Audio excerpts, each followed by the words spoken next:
let's start off. I definitely want to talk about the Olympics, your coverage, Erica and Jordan. I definitely want to talk about your passion, your how you got into design. Where did the idea for Black Rosie come from? I wanted to, in the absence of a Black Rosie in this particular hockey league, I wanted to make sure that melanated people, but especially Black women, were featured and felt seen in the sports space. And Rosie is such an iconic image.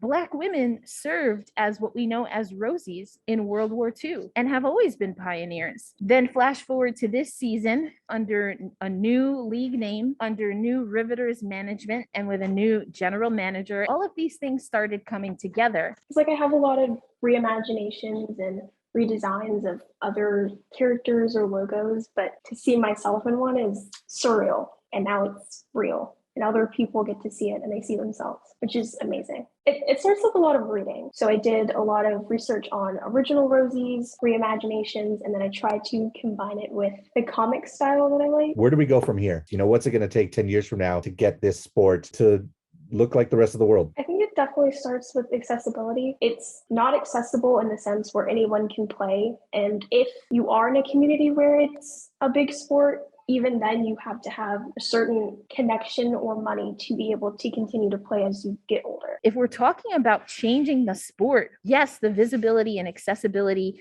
that Jordan now is a part of in what she's been able to do is critical. So too is telling the history of hockey. I have a journalism career because of Black women in hockey. That is my story. And to be in a place as a Black woman, as a Black Latina, covering a gold medal game at the Olympics, representing and working with an organization where I'm specifically following Black athletes, there's still so much work that we have to do when it comes to visibility, but there's also so much that has been done.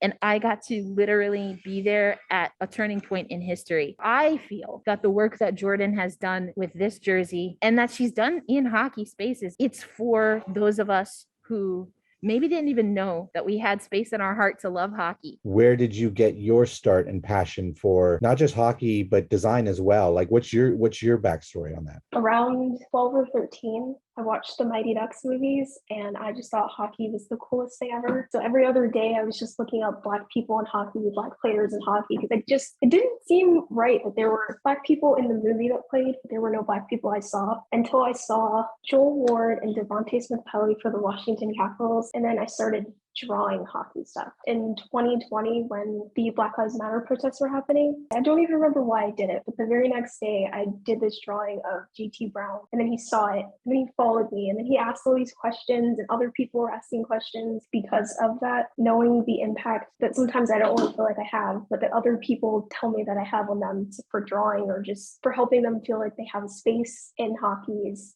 pretty cool. What's that like in your neck of the woods, being a journalist, an announcer, just being out there? I think about it like this. If I can have an impact in the way that people like Blake, or most recently seeing Sarah Nurse, if I can have an impact like those athletes have had on me, then that's pretty cool. And I'm happy to do it. What have you seen as far as the influence you've had? Do you see more enthusiasm for, having people of color within hockey spheres? I can confidently say that when I first started drawing and working with Black Hockey Club to now, I've found hundreds of Black women and girls that have found my work and said that because of my art that I did, that they found hockey or teams that they passionately like, which says a lot. Since you started your career, how has the trajectory been? And 10 years from now, are we going to be talking about just it just be a more diversified sport? I do think in 10 years and even less that we will talk about hockey as a more diversified sport, because it already is, and we just have to catch up to the history and telling that history. I remain the only Black and or Latine voice that has ever called a hockey game in the Premier Hockey Federation, and then also extending that to the history of the National Women's Hockey League. I used a Buddy Guy quote where he said, be the best in town till the best come round. And I'm still waiting. I'm still waiting for that next melanated broadcaster in this particular league. But I hope it's coming soon. And, I can ride off into the sunset when that does happen, unless they want to keep me around, which is fine too.